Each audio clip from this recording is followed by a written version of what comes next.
There's an old Ferengi saying in the rules of acquisition, I believe it's Rule 34, that says, war is good for business. Venice, while not an interstellar empire, definitely knew the truth of this little factoid.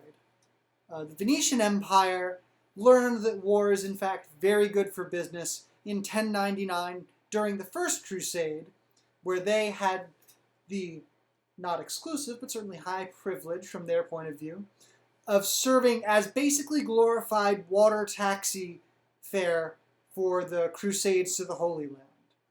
They were the lift to the Republic of Genoa's Uber, except for with a lot more murderous sailors and siege engines.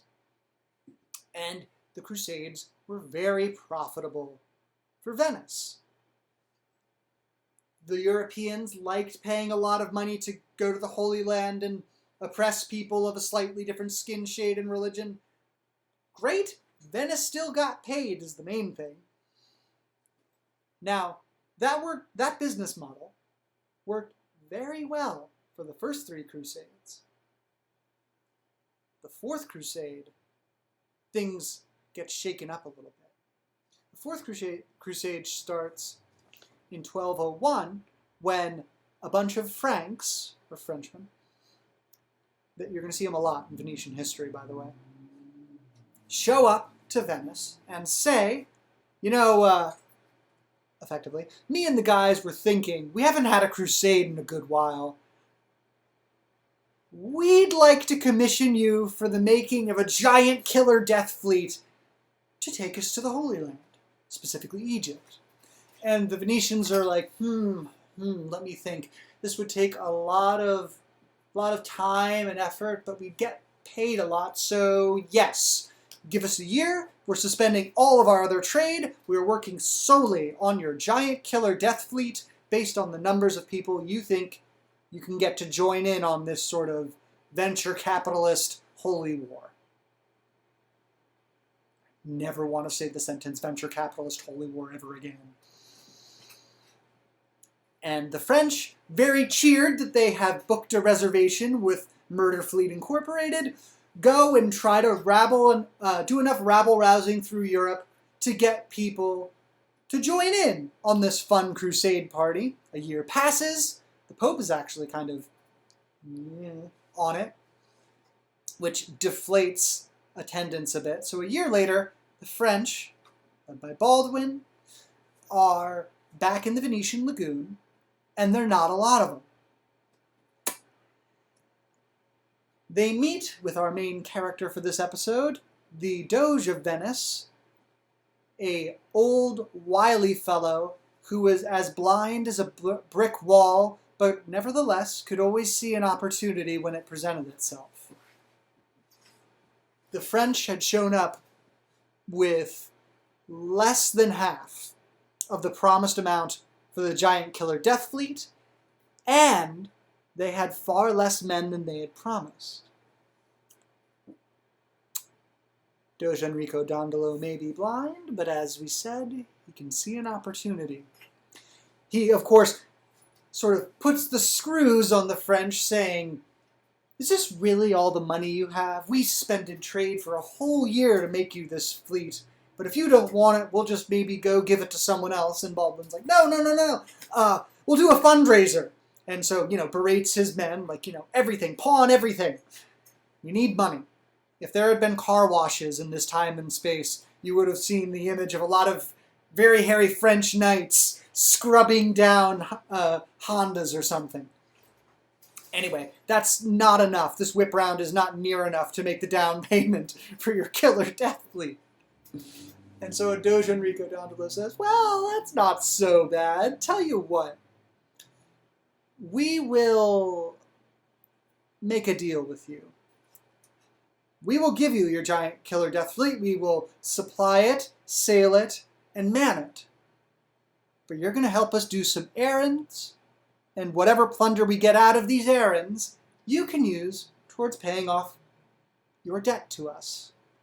If you ever do anything in your life, just don't be in debt to a Venetian. It's a bad idea. Anyway, Baldwin who likes war as much as the next guy, is like, yeah, great, sounds good. Sign me up for Venetian errands, baby. Well, the Venetian errands actually looks a lot like the formerly Venetian city of Zara. They wanted to be part of Hungary instead, and Enrico Dandalo was kind of steamed about that. More importantly, it was technically a Christian city, but the Venetians didn't let that stop them, or the French for that matter, and immediately laid siege to it.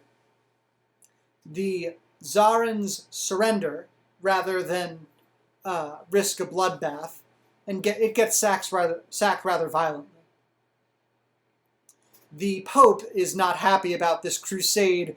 First stop, attack a Christian city, because the whole idea, at least in theory, behind a crusade is you're doing it against people who aren't your religion. This does not bother the Venetians overly, I should note. So, the Venetians and the French winter in Zara, because remember, war used to be a little bit more like football or baseball in the sense that there were seasons for it. You didn't go to war in the winter. What's wrong with you? Do you want to freeze and get shot at? What the fuck?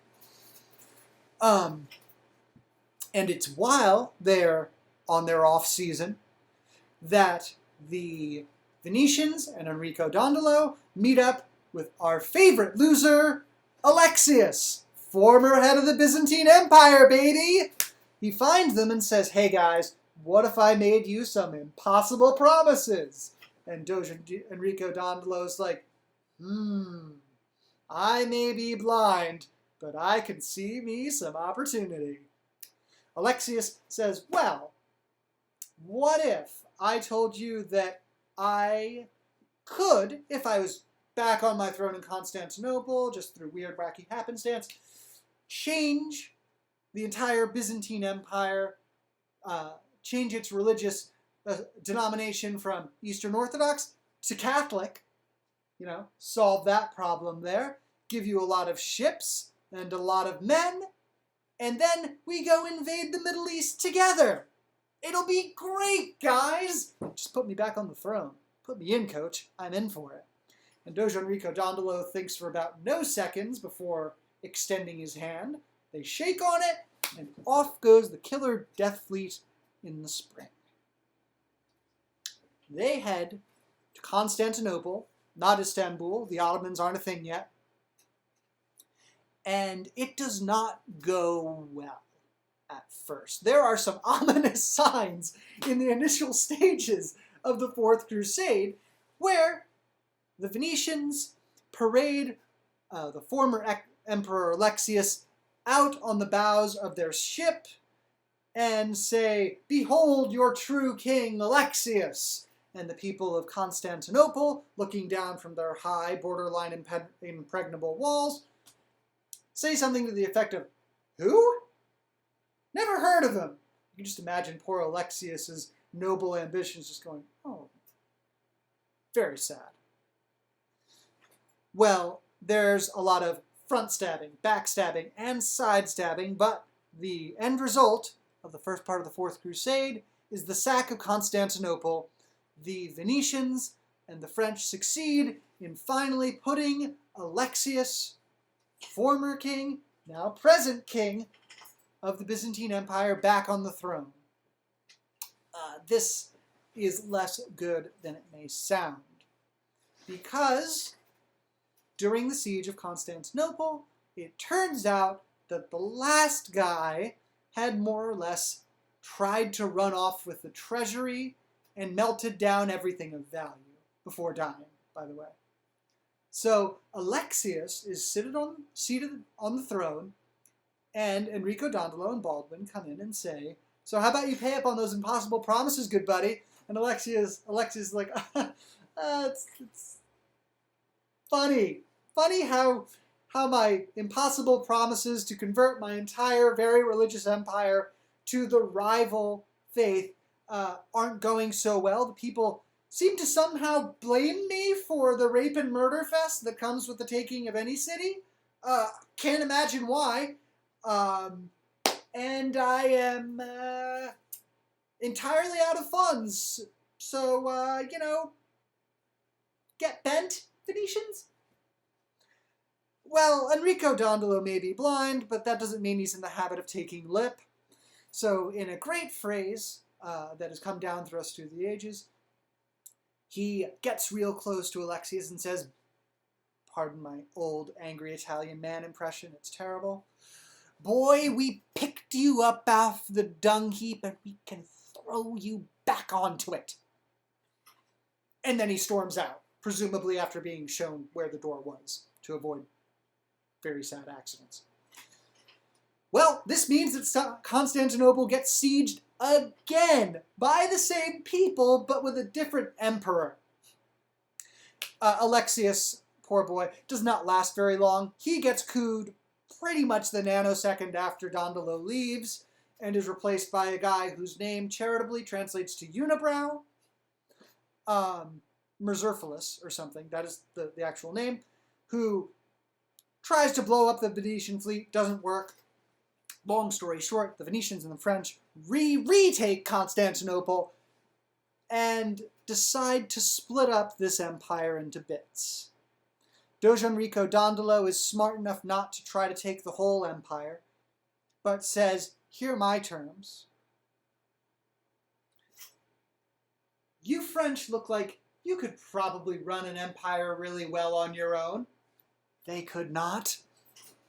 But my price, and you'll be square with me in Venice, is we want a quarter and 1/2 quarter, the best parts, of the former Byzantine Empire. That actually becomes a ducal title in Venice, is ruler of 1/4 and 1/2 quarter of the Roman Empire. The Venetians were very big on very pretentious fractions. And as much art and gold as we can carry out of the city, not to mention a dedicated trade embassy in the best parts. And the French are like, gee, sounds like a good idea, and go on and form the Latin Empire, where nothing bad ever happened and a whole lot of good things happened. Anyway, Doge Enrico Dandalo is, perhaps not single-handedly, but the majority of blame for making Venice go from city-state, under the Antenore, for example, to empire goes to this old blind man. Now, Venice, like it or not, is a world power. And we're going to pick up and see what Venice does with that sort of world-shaking might next episode.